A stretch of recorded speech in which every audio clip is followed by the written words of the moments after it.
আল্লাহ তুমি এত আদর যত্ন করে সুখ শান্তিতে রাখবা বলে আমাদেরকে বানাইয়া আবার হাজার প্রকার বিপদ আমাদেরকে কেন দাও? যে সব বিপদের নাম আমি বলছি এগুলো আমাদের মধ্যে আছে না নাই? রোগ আছে, শোক আছে, মামলা আছে, মালি মামলা আছে, মোকদ্দমা আছে, সিডার আছে, সুনামি আছে, ভূমিকম্প আছে, ভূধস আছে, খুনোখুনি আছে, মারামারি আছে, করোনা আছে, মরণ আছে, হাজার হাজার প্রকার বিপদ আমাদের ঘিরে ধরছে। অথচ এগুলো দেওয়ার জন্য আল্লাহ আমাদেরকে বানাই নাই। তাহলে এগুলো দিল কে? আল্লাহ। আল্লাহকে আমি দিছি। তাই তুমি দিবানাতে দিলে কে? দিলাম কেন সেইটা একটু শুনে নাও। জহরাল ফাসাদু ফিল বাররি ওয়াল বাহরি বিমা কাসাবাত আইদিন নাস। জহরাল ফাসাদু ফিল বাররি ওয়াল বাহার, জলে এবং স্থলে দুইটা নাম কোরআন শরীফের মধ্যে আছে। বাহার মানে সাগর, আর বার মানে স্থল, জমি। বাকি দুইটা বলে তাফসীরের ভিতরে লেখে বাহার মানে পানি পথে যত আযাব গজব আছে, আর বার মানে স্থল মানে জমিনের থেকে নিয়ে আসমান পর্যন্ত এর ভিতরে যত আযাব আর গজব তোমাদের এই দুই দিক দিয়ে আসে, এগুলো আল্লাহ পাক বলেন আমি এ দিয়ে তোমাদেরকে ধ্বংস করার জন্য আমি এগুলো আবিষ্কার করি নাই, আমি এগুলো বানাই নাই। এগুলো বিমা কাসাবাত আইদিন নাস, এ সবই তোমাদের হাতের কামাই।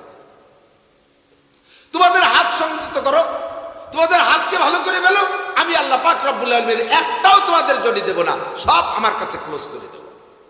যা কিছু চলতেছে সব তোমাদের হাতের কামাই, তোমাদের কর্মফল। যে যে জায়গায় অন্যায় করবা তাকে সেই জায়গা থেকে শায়েস্তা করে দেওয়া হবে।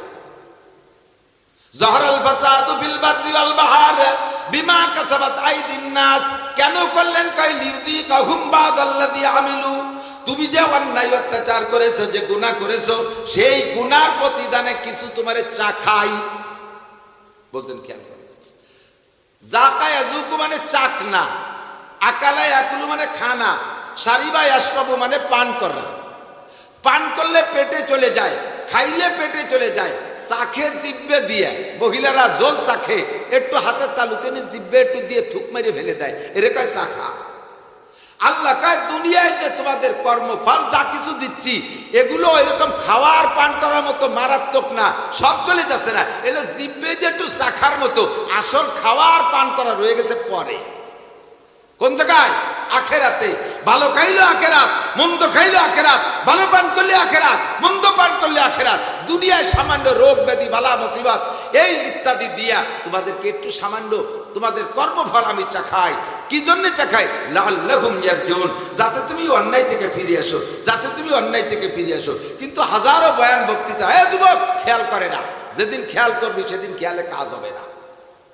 আল্লাহর হাতে যেদিন অ্যারেস্ট হয়ে যাবা, কবরে যা থেকে শুরু হবে অ্যারেস্ট, ওখান থেকে রিমান্ড শুরু হবে, ওখান থেকে মায়ের শুরু হবে। সমস্ত মানুষ চিৎকার করে বলবেন রব্বানা আবসারনা রব্বানা আখরিজনা মিনহা ফাইন উদনা ফাইন্না জালিমুন। রব্বুল আলামিন একটা বার এখান থেকে বের করে দাও, আল্লাহর একটা বার সুযোগ দাও। রব্বানা আখরিজনা মিনহা, কবর থেকে একটা বার বের করে দাও, জাহান্নাম থেকে একটা বার বের করে দাও, আর একটা বার দুনিয়ায় পাঠিয়ে দাও। রব্বানা আখরিজনা মিনহা ফাইন উদনা ফাইন্না জালিমুন। যে অন্যায়ের কারণে ধরা পড়েছি, যে অন্যায়ের কারণে পানিশমেন্ট হচ্ছে, যে অন্যায়ের কারণে পিটান খাচ্ছি, যে অন্যায়ের কারণে আগুনের শোলা আসতেছে কবরে, যে অন্যায়ের কারণে ফেরেশতারা গুরজুদে মাথা টুকরো টুকরো করে ফেলতেছে, আবার মাথা তৈরি হয়ে যাচ্ছে, আবার পিটাইতেছে, এই অন্যায়গুলো আর কোনোদিন করব না। যদি ফাইন উদনা ফাইন্না জালিমুন, এই অন্যায় যদি পুনরায় আবার দুনিয়ায় গিয়ে করি, তাহলে জালেম সাব্যস্ত করে তুমি যে বিচার করবা, আর কোনোদিন দ্বিতীয়বার তোমার কাছে আর্তনাদ করব না।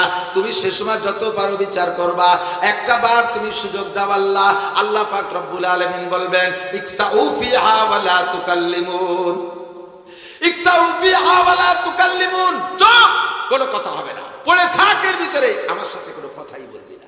আলাম ইয়াতিকুম নাযির, হে যুবক আলাম ইয়াতিকুম নাযির, হে বুড়ো আলাম ইয়াতিকুম নাযির, হে মহিলা আলাম ইয়াতিকুম নাযির, তোমাদের কাছে কি আমার পক্ষ থেকে ভীতি প্রদর্শক বক্তারা আওয়াজ করতে যায় নাই?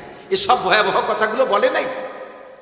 আলাম ইয়াতিকুম নাযির, আল্লাহর সামনে ধরা পড়ে গেছেন, তখন তো আর অস্বীকার করতে পারবেন না। উলামায়ে কেরাম হাজির, তর্জমা যদি ভুল বলি আর বিষয়বস্তু যদি গোজামিল দেই, তাহলে আমার বিচার হবে আপনাদের সামনে। এ ভয় আমার অন্তরে আছে।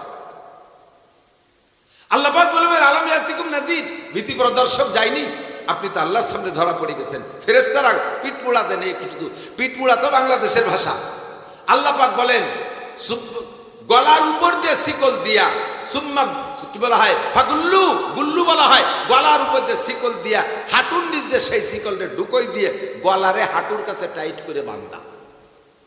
যত বান্ধা বান্ধুক, হাত বান্ধুক পা বান্ধুক, গলারে যদি হাঁটুর কাছে টাইট করে বাঁধে আর কি নড়াচড়ার উপায় থাকে? ইকসাউ ফিহা ওয়ালা তুকাল্লিমুন, টাইট করে বান্ধা। এখন আল্লাহ পাক বলবেন আলাম ইয়াতিকুম নাযীর, তোমার কাছে কি ভীতি প্রদর্শক যায় নাই? বক্তারা কি বলে নাই সুদ খাইলে এই গুনাহ, ঘুষ খাইলে এই গুনাহ, চুরি করলে এই বিচার, ডাকাতি করলে এই বিচার, জিনা করলে এই বিচার, আইল ঠেললে এই অপরাধ, এই শাস্তি পাইবা? এই সমস্ত কথাগুলো কি বলে নাই? আল্লাহর সামনে অস্বীকার করতে পারবেন না, বলতে বাধ্য হবেন ক্বালু বালা ক্বাদ জাআনা নাযীর, আল্লাহ অবশ্যই আমাদের কাছে বক্তারা গিয়েছিল, মাহফিল বানায় বানায় বয়ান করেছে, দাওয়াত ও তাবলীগের সাথীরা যে বাড়ি বাড়ি ডেকে ডেকে মসজিদে নিয়ে বয়ান করেছে, বিশ্ব ইস্তেমার মতো বড় মাঠ তৈরি করে বয়ান করেছে, চরমুনার ময়দানের কোটি লক্ষ মানুষ ডেকে নিয়ে বয়ান করেছে, গহরডাঙ্গার ময়দানে বয়ান করেছে, পহরডাঙ্গার ময়দানে আমাদেরকে শুনাইছে। ক্বালু বালা ক্বাদ জাআনা নাযীর, তবে ঘটনা কি তোমরা এখন এত বড় অপরাধী হয়ে আসছো কেন? তখন বলবেন ফাকাদ্দাবনা ওয়া কুলনা মা নাযালাল্লাহু মিন শাই, বক্তারা ওয়াজ করছে যখন, তখন আমরা বলে চলে গেছি এ সব মিথ্যে কথা বলে, একটা আল্লাহ প্রদত্ত বাণী না।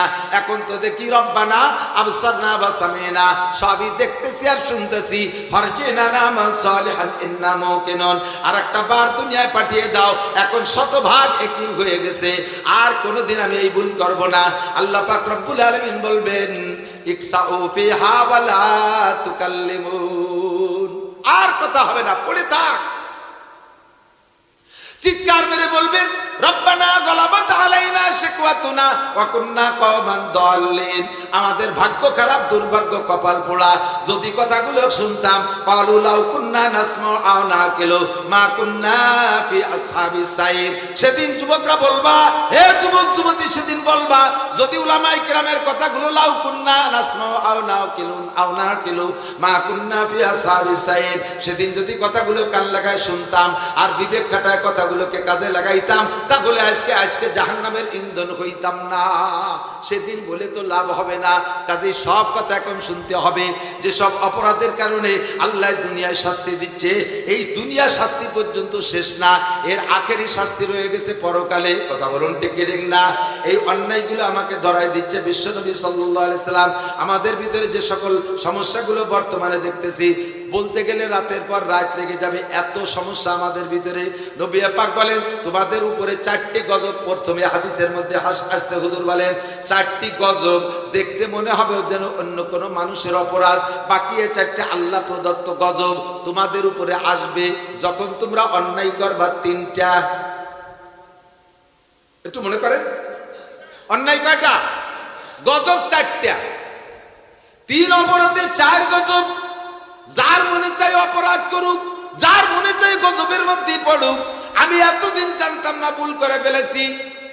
ইশার পরে বয়ান করেছেন মাওলানা তওবার বয়ান, আজকে আমি তওবা করব, এতদিন না জেনে ভুলগুলো করে ফেলাইছি, আজকে থেকে খালেস তওবা, আমি আর জীবনে কোনোদিন এই অন্যায় করব না।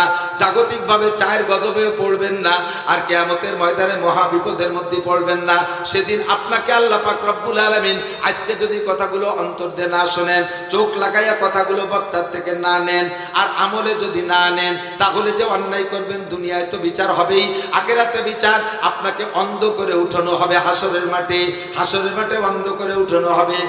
আল্লাহ পাক রব্বুল আলামিন বলেন আমান আরাদা আন যিকরি ফাইন্না লাহু মাইশাতান দানকা ওয়া নাহশুরুহু ইয়াওমাল কিয়ামাতি আমা। দুনিয়ার বিচার তো হবেই হবে, হাসরের মাঠে তোমাকে অন্ধ করে উঠানো হবে। তখন আপনি বলবেন আয় রব্বুল আলামিন, আমি তো দুনিয়ায় দেখতাম, আমার চক্ষু কেন অন্ধ করা হলো? আল্লাহ পাক রব্বুল আলামিন বলবেন কাযালিকা আতাতকা আয়াতুনা ফানাসিতাহা ওয়া কাযালিকাল ইয়াওমা তুনসা। তোমাদের সামনে আমার কোরআনে কারীম তিলাওয়াত করে শোনানো হতো, কান লাগায় শুনতে না, নিজে করে দিন কোরআন দেখো নাই। কোরআন দেখলে চক্ষু বন্ধ করে রাখছো, ইংরেজি পড়ছো, কত কত হাজার হাজার বই পুস্তক, দুনিয়ার লক্ষ লক্ষ কোটি কোটি টাকা ইংরেজি বাংলা অঙ্কর পিছনে খরচ করেছো, চোখটা সেখানে লাগাইছো, আমার কোরআন থেকে চক্ষু অন্ধ করে রেখেছো, বন্ধ করে রেখেছো। কাযালিকা আজকে তোমাকে সেই রকম অন্ধ করে দেওয়া হবে, তুমি অন্ধই থাকবা। ও দোস্ত, সেই মহাবিপদের আগে আমরা অন্যায় তিনটে থেকে ফিরে আসব। আগে গজব চারটের কথা বলি।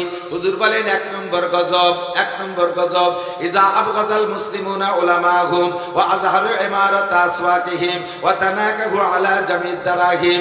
অন্যায় তিনটা হলো এই, আরবি বাংলা বলবো পরে। গজব চারটে হলো বিল কহতে মিনাজ জামান। এক নম্বর গজব, এক নম্বর খোদার গজব, সারা পৃথিবীতে মুসলমানদেরকে আল্লাহ পাক অভাবের মধ্যে ফেলে রাখবে। অভাব খোদার গজব। অথচ সম্পদ সব মুসলমানের।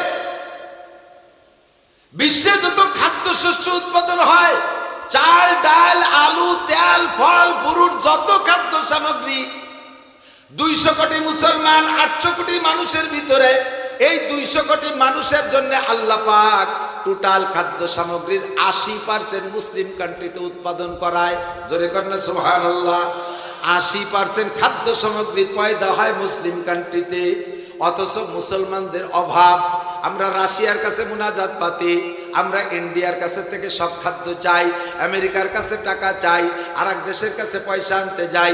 আমরা মুসলমান হয়ে বিদেশে লম্বা লম্বা বিদেশে যাই, লক্ষ লক্ষ টাকা সেই দেশে কামাই করতে। অথচ সম্পদ আমাদের, লুটে খায় তারা, আর অভাবে থাকি আমরা, অভাবে থাকি আমরা। এক নম্বরে বিল কহতে মিনাজ জামান, আল্লাহ কায় মুসলমানদেরকে আমি অভাবের মধ্যে ফেলা রাখবো, এটা আমার এক নম্বর গজব। 2 নম্বরে বল জোরে মিনাজ সুলতান, শাসক হবে জালেম। শাসক হবে জালেম, শাসক হবে ওই জালেম শাসকে তোমাদের উপরে জুলুম করবে। এই জুলুম ও খোদার একটা গজব। আরে এক দল জুলুম করে তারে তাড়াই দেয়, আর এক দল আসে, সে দল জুলুম করে তারে তাড়াই দেয়, আর এক দল আসে। জালেমের হাত থেকে আমরা কোনোদিন বাঁচতে পারি না। বাংলাদেশ স্বাধীনের পর থেকে নিয়ে আজ পর্যন্ত বাংলার জমিনে উলামায়ে কেরাম কি রাষ্ট্র ক্ষমতা পাইছে? কথা কয় না। আরে আমলিগ বিএনপি যা করি করি, এটা সত্যি কথা, করতে তো অসুবিধা কি? হুজুর রাখিয়া দেশের প্রেসিডেন্ট হয়েছে। একবার আমলিগ, কিছুদিন ছিল জাতীয় পার্টি, তারপরে বিএনপি, তারপরে আমলিগ, তারপরে আমলিগ, তারপরে বিএনপি, তারপরে আমলিগ, তারপরে আমলিগ, তারপরে আমলিগ, এরপরে আম্মাবাদ। এমনকিটা তাল্লাই যান। তো হুজুররা পাই নাই। সব দিন দেখে আসতেছি যাদেরকে, আমলিগ যখন ক্ষমতায় থাকে বিএনপি রাখায় ওরা জালেম, আবার বিএনপি যখন ক্ষমতায় আসে আমলিগ রাখায় জালেম। ইরশাদ যখন ক্ষমতায় ছিল সব দল মিলে কই সইজা চা, ঠিক কিনা? আল্লাহ কয় তোমাদের 3 অপরাধের কারণে সইজা চা আমি সেট করে দিই। ওয়াইদা আরাদনা নুহলিকা কারিয়াতান আমারনা মুত্রাফিহা ফাফাসাকু ফিহা ফাহাক্কা আলাইহাল কওলু ফাদাম্মারনাহা তাদমিরা। যখন জনগণ তাদের আমল আখলাক নষ্ট করে ফেলে, আমি তাদের উপরে জালেম শাসক চালাইয়ে দেই, জালেম শাসক সেট করে দেই। জালেম শাসক জুলুম করে, আর তারা তো অন্যায় করে বসে রইছে। ফাদাম্মারনাহা তাদমিরা। এবার উভয় দলকে আমি আল্লাহ তাআলা ধ্বংস করে দেই, আমি আল্লাহ ধ্বংস করে দেই। যদি তুমি দুনিয়ার শান্তি পাইতে চাও, দুনিয়ার সুখ শান্তি পাইতে চাও, তাহলে আল্লাহর হুকুম মেনে চলো। আল্লাহর হুকুম মানছে যারা, তাদের সুখের অভাব নাই।